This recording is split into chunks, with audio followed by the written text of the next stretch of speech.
अस्सलामुअलैकुम।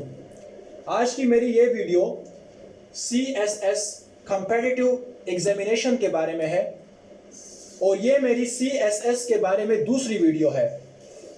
आज मैं आपको CSS कम्पिटिटिव एग्जामिनेशन के बारे में इम्पोर्टेंट इंफॉर्मेशन दूंगा।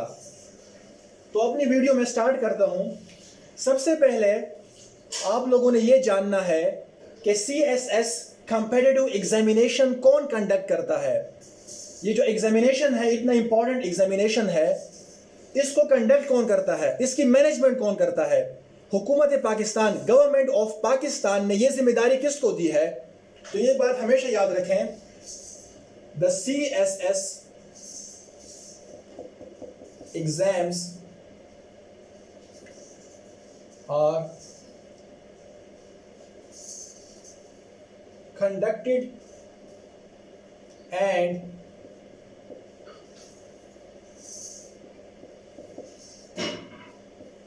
supervised by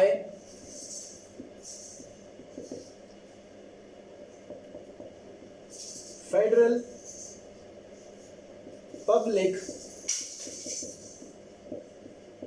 Service Commission of Pakistan. ये जो एग्जामिनेशन है, ये federal public service commission of Pakistan के जिम्मे है। यही CSS एग्जाम्स को कंडक्ट करता है, यही इसको ऑर्गेनाइज करता है, यही इनके जो है पेपर्स बनाता है, यही रिजल्ट्स डिक्लेयर करता है और जितनी भी ओवरऑल जिम्मेदारी है वो द गवर्नमेंट ऑफ पाकिस्तान ने federal public service commission of Pakistan को दी है।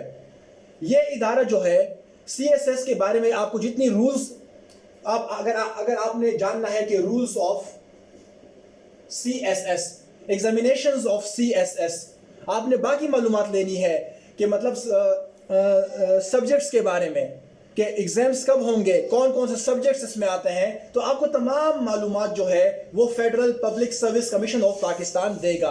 इनकी अपनी ऑफिशियल वेबसाइट है, आप जब वहां जाते हैं तो वहां आपको मुकम्मल मालूमात दी जाती है।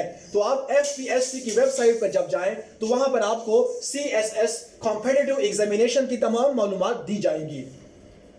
तो ये बात हमेशा याद रखें, the CSS exams are conducted and supervised by the federal public service commission of Pakistan FPSC।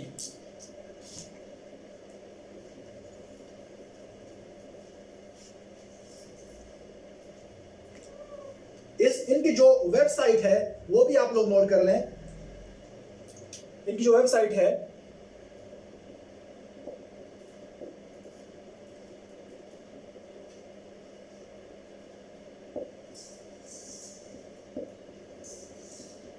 आप तमाम तर मालूमात इस वेबसाइट से ले सकते हैं और याद रखें ये मालूमात बिल्कुल सही होंगी अगर आपने सही मालूमात लेनी है कि इनके रिजल्ट्स के बारे में, इनके पेपर्स के बारे में, जितना भी ऑर्गेनाइजेशन है, मैनेजमेंट है, पेपर्स हैं, जो भी है वो आपको जो है federal public service commission of Pakistan से मिल सकती हैं और आप इनके जो नंबर्स हैं उन पर भी कॉल करके मालूमात ले सकते हैं।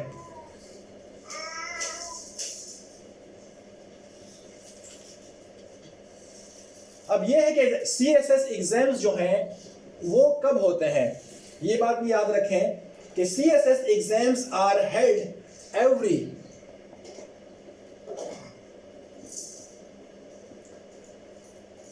Year in the entire country. ये जो है ये पूरे मुल्क में हर साल होते हैं।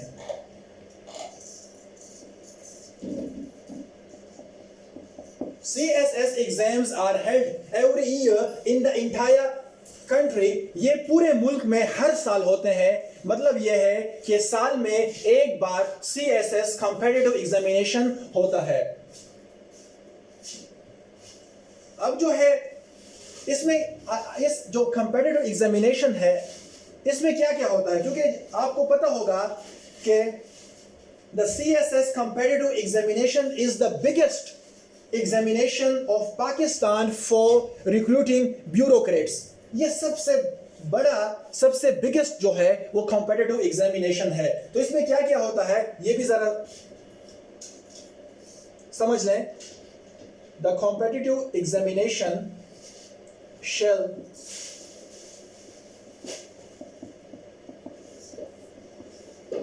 comprise the following।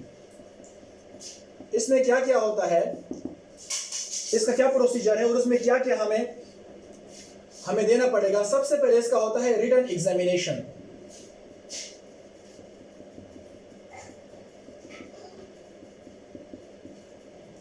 दूसरे नंबर पे मेडिकल एग्जामिनेशन।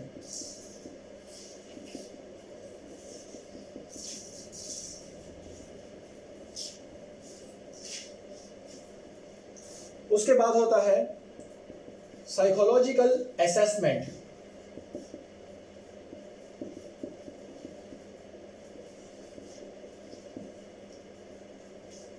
और फिर होता है ये 4 नंबर पे। इसको जरा मैं थोड़ा सा एक्सप्लेन करता हूं। इसमें क्या होता है, सबसे पहले आपका होगा रिटन एग्जामिनेशन, फिर उसके बाद मेडिकल एग्जामिनेशन, साइकोलॉजिकल असेसमेंट जो है रिटन एग्जामिनेशन के बाद होते हैं, और ये चौथे नंबर पे जो है इसको मैं थोड़ा सा एक्सप्लेन करता हूं कि इसको आपने प्रोनाउंस किस तरह करना है। इसकी जो है ये बात याद रखें, ये जो है ये आपकी थोड़ी सी जनरल नॉलेज में मैं इजाफा करूंगा। ये वर्ड को जरा देखें,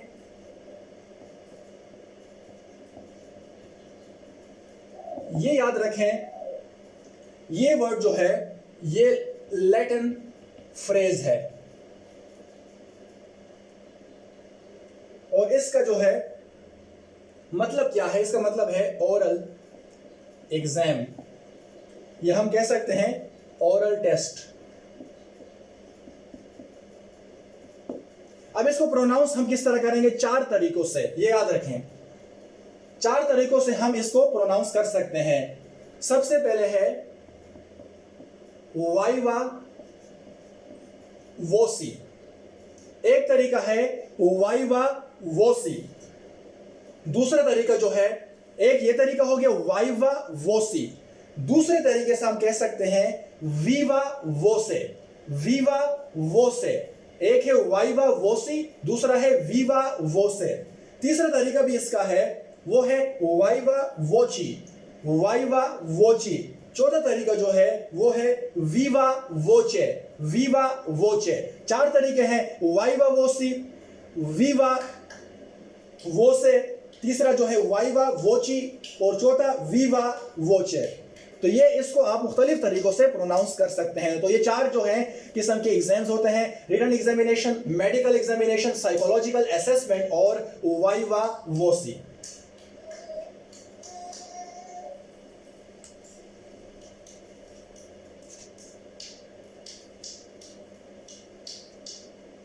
अब एक इंतहाई अहम जो वो है, एक बात ये बात ज़हन में रखनी है, cut off date.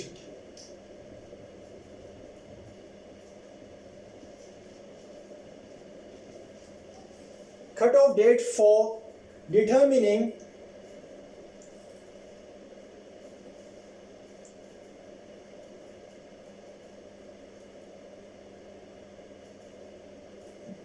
cut off date for determining the eligibility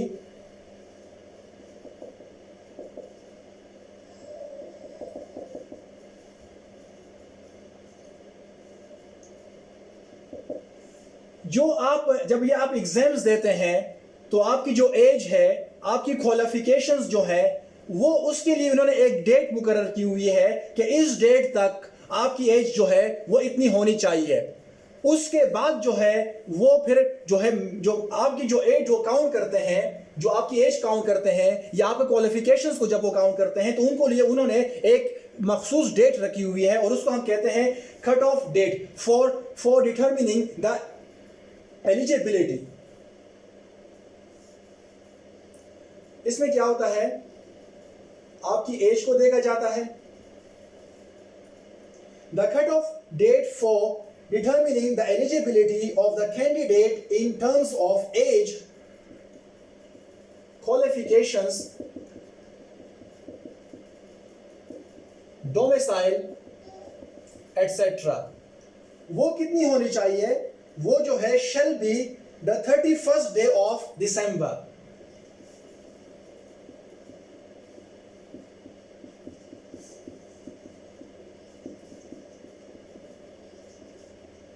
ये 31st डे ऑफ दिसंबर इसकी डेट कट ऑफ डेट है। आपकी एज अगर यहां तक पूरी है तो ठीक है, इसके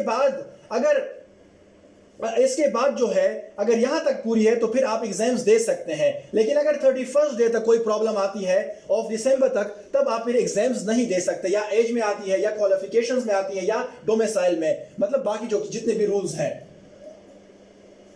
the cut off date for determining the eligibility of the candidate in terms of age, qualification, domicile shall be the 31st day of December of the year preceding the year of competitive examination.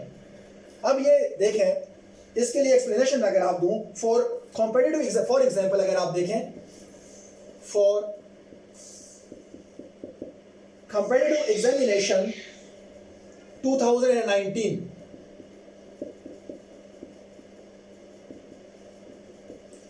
the cutoff date shall be the 31st of December 2018. अगर आप 2019 में comparative examination दे रहे हैं और आपकी 31 दिसंबर तक as में कोई प्रॉब्लम आती है जो बिल्कुल लास्ट वो है, तो फिर आप ये एग्जाम्स नहीं दे सकते। लेकिन अगर आपकी एज, आपकी क्वालिफिकेशंस, डोमिसाइल सब कुछ ठीक है 31 दिसंबर तक या इससे पहले, तो फिर क्या है, तब फिर आप वो एग्जाम दे सकते हैं अगर आपकी तमाम एज, क्वालिफिकेशन सब कुछ सही है। अगर सही नहीं है यहां तक, तो फिर आप एग्जाम्स नहीं दे सकते। इन्होंने 31 दिसंबर को देखना है, आपकी तमाम चीजों को, एज को, आपकी तालीम को, डोमिसाइल वगैरह को।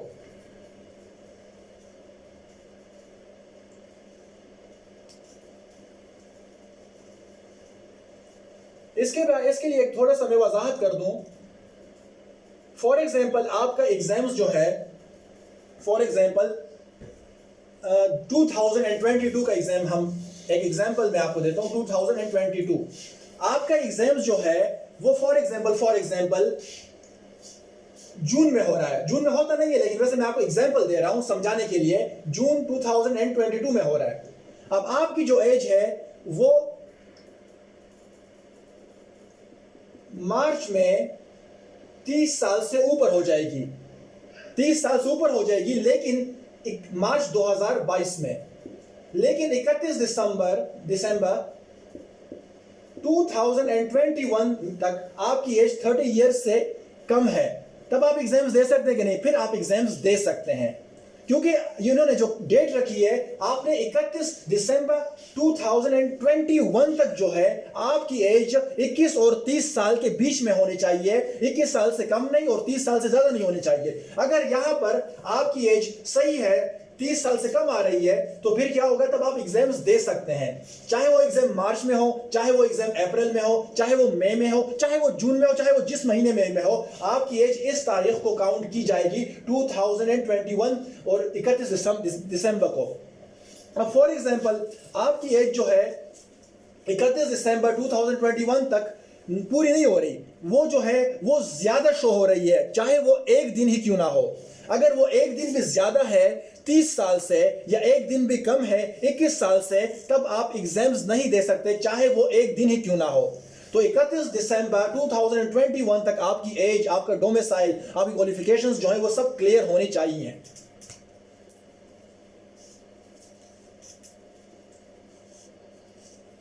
अब एक एज के बारे में कि CSS कंपेटिटिव एग्जामिनेशन के लिए आपकी एज कितनी होनी चाहिए, तो याद रखें, only the candidates between 21 years and 30 years old are eligible to apply for CSS exam.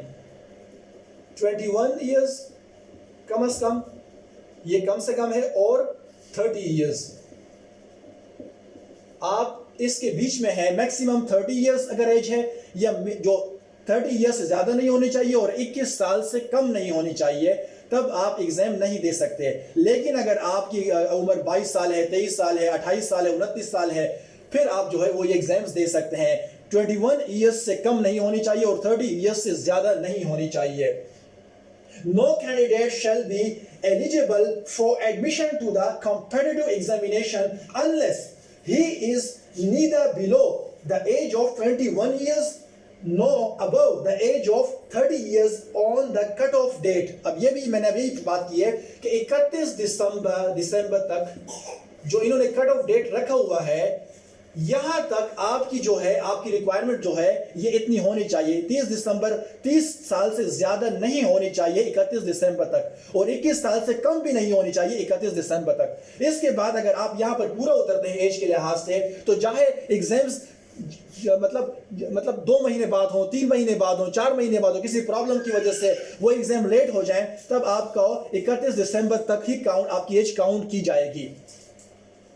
अक्सर लोग इस तरह होते हैं कि 31 दिसंबर तक उनकी एज जो है वो सही होती है। हो सकता है फिर वो कंफ्यूज हो जाए। ऐसा भी हो सकता है कि बहुत से लोग ये सोचें कि एग्जाम फॉर एग्जांपल मार्च में है और उनकी एज जो है वो मार्च में ही, जो फरवरी में है, उनकी एज जो है वो ज़्यादा हो जाती है, लेकिन 31 दिसंबर तक उनकी एज सही आ रही है, तो वो कंफ्यूज हो जाते हैं कि आए हम ये टेस्ट एग्ज़ाम दे सकते हैं कि नहीं। तो आप एग्ज़ाम दे सकते हैं मार्च में, जनवरी में, फरवरी में। इसको आपने नहीं देखना, आपने सिर्फ इस डेट को देखना है।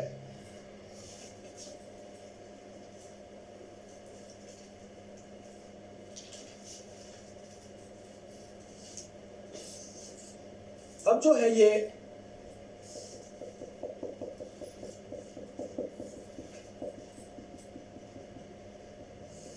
रिटन एग्जामिनेशन जो है ये कहां पे होगा, ये कहां पे होता है। तो written examination shall be conducted annually by the commission simultaneously at, ये तकरीबन ये टोटल 19 जो है सिटीज हैं इन्होंने मेंशन की है, ये इनमें होगा। इसमें जो आता है एबटाबाद,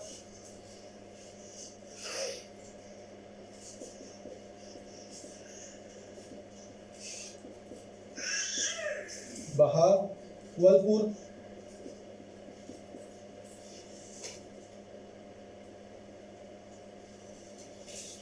डेरा गाजी खान, DI खान, डेरा इस्माइल खान,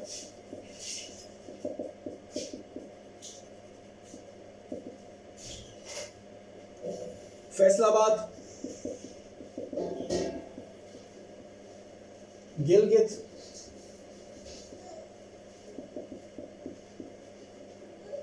गुजरावाला,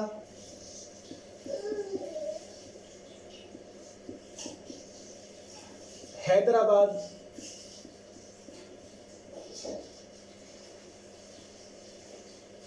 इस्लामाबाद, कराची,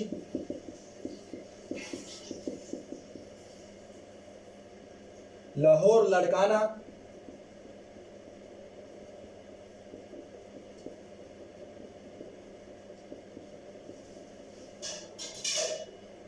मुल्तान,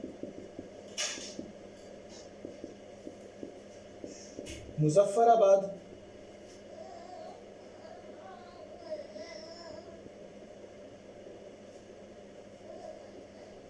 पेशावर,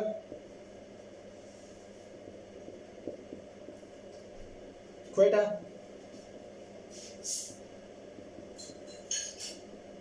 रावलपिंडी,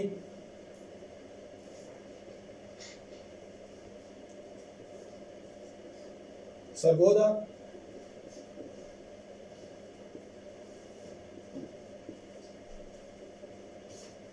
सखर। ये 19 शहर हैं जहां पर रिटन एग्जामिनेशन होगा। एबटाबाद, भावलपुर, डेरा गाजी खान, डेरा इस्माइल खान, फैसलाबाद, गिलगित, गुजरावाला, हैदराबाद, इस्लामाबाद, कराची, लाहौर, लड़काना, मुल्तान, मुजफ्फराबाद, पेशावर, क्वेटा, रावलपिंडी, सरगोदा और सखर। लेकिन एक बात याद रखनी है, and any other place as the commission may determine depending on the number of applicants for each centre. ये 19 शहर है जिनके अंदर रिटन एग्जामिनेशन होगा। और जो है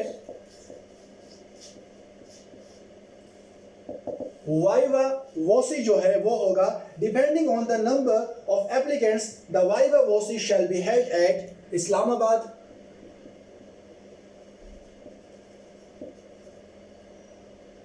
कराची,